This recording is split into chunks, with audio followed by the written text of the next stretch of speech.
Jade grew up in Columbus, the second of 3 kids in a household where money was never explained, only felt. Her mother worked at a hospital. Her father drove for a logistics company. By the time Jade was in high school, she understood that money was something you were always a little short of and never quite discussed. She went to a state university on partial scholarship, graduated with $14,000 in loans and a marketing degree, and took a job that paid $36,000 a year, which felt like a fortune till the first paycheck arrived and the taxes took what they always take. She opened the Roth IRA at 22. A coworker had mentioned it in the break room. "You should do that. It's basically free money." And Jade spent 3 hours on a Sunday reading about it before settling on $200 a month, because that was the number that did not make her feel sick to transfer. She chose an index fund because the internet said to. She set it on auto transfer. She told herself she would understand it better later, which is what people tell themselves when they do the right thing for reasons they cannot fully articulate. For the first year, she did not look often. She had been warned about this, that early on nothing would seem to be happening. She had accepted that intellectually. What nobody had told her was what that would actually feel like.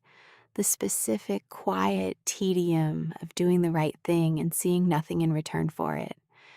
The happy hour happened in late October. It was a Thursday at a bar 2 blocks from the office. Low lighting, $12 drinks, and Jade was halfway through a conversation with Simone Reyes, who was 31 and had been at the company for 6 years and wore the particular kind of calm that Jade associated with people who had quietly stopped worrying about certain things she was still losing sleep over. At some point, Jade said it out loud. She had not planned to.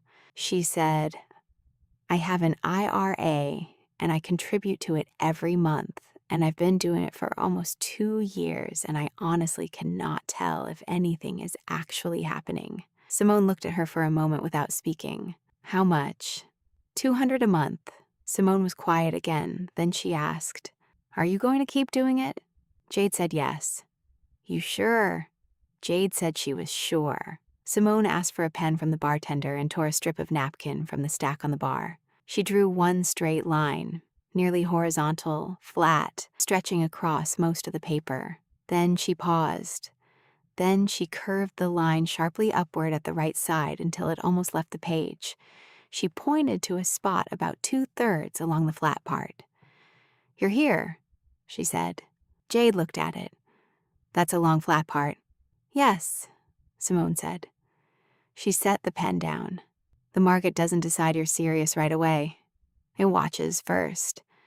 It's like a download that looks stuck for 3 years and then jumps to 100% in about 15 seconds. You're in the stuck part. Most people close the window." Jade did not say anything. "If you cancel the contributions," Simone said, "don't tell me." Then she asked if Jade wanted another drink, and that was the entire lesson. No projections, no further explanation. Just the napkin, 2 lines, and a warning delivered with the ease of someone who had already learned it the hard way. Jade folded the napkin and put it in her jacket pocket. In the weeks that followed, she kept contributing. Day 5 after the bar, the auto transfer moved. She checked the balance once and closed the app. Day 12. Her roommate Brianna got a tax refund and bought an Apple Watch and asked if Jade wanted to come to the mall. Jade said she had errands. She did not have errands. Day 19, the balance moved by $63 in returns, a rounding error at that scale. She stared at it for longer than she meant to. Then, 8 months later, it got worse. Jade's company restructured in June. She kept her job, but the new manager changed her schedule and the commute became 40 minutes each way, and the summer was exhausting in the specific way that accumulates when nothing is obviously wrong, but nothing is quite right either. Her balance had grown to $6,400. 2 years of contributions, $200 a month. And the account had grown by less than a high-yield savings account would have paid her to do nothing. The voice came back, loud, clear. It said, "You are doing this for no reason. You are 24. Nobody your age has money. This is performance. Stop." The voice had a specific kind of logic, not the logic that argues against facts, but the kind that repositions them until the right decision looks like the foolish one. Jade sat in her car outside the office without starting the engine for a long time. She looked at her phone. She did not open the banking app. She opened her jacket pocket instead. The napkin was still there, creased now, soft at the fold. She'd been carrying it for 8 months without really deciding to. She looked at the 2 lines, flat, then the curve, and she did not feel anything she could name as hope or conviction. She felt the way you feel when the alternative is known and it is worse. She put the napkin back. She started the car. She drove home. The years between 24 and 31 are not a montage. They are Tuesdays. They are auto transfers on the 15th of every month, regardless of whether Jade remembers them.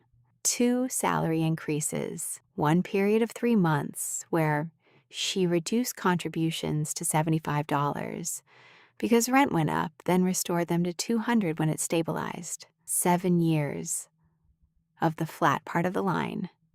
In year 6, on a night she would not remember clearly afterward, the old voice made one final attempt.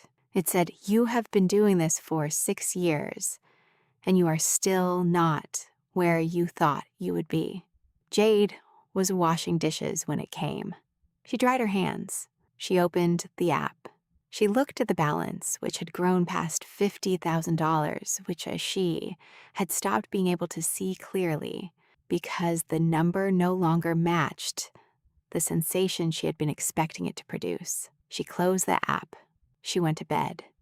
She kept going.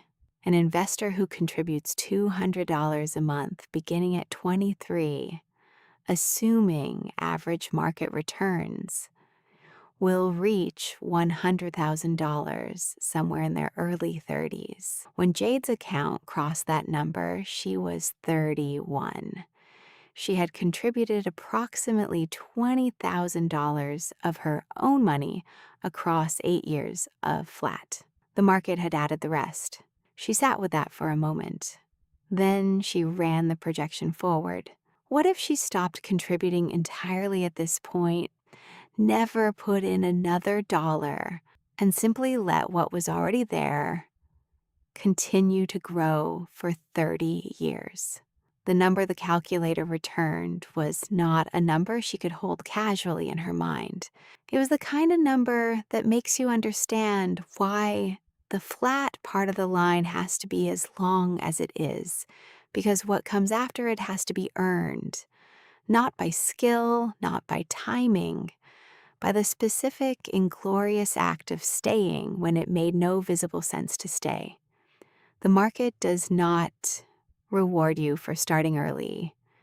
It rewards you for not stopping. There is something the market does not put in its terms and conditions. It does not tell you that the flat part is the test. It does not tell you that most people fail it, not because they run out of money, but because they run out of patience before the loading bar does what loading bars eventually do. Jade still has the napkin. It is in a drawer now, not a pocket. The fold lines have gone white where the paper thinned.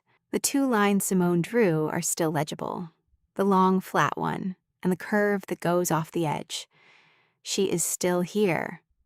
In the flat part, maybe you are too. Now you know what it means. The market isn't ignoring you. It's watching. It's deciding if you're serious. Keep going. If this story gave you something you needed, subscribe. There are more waiting.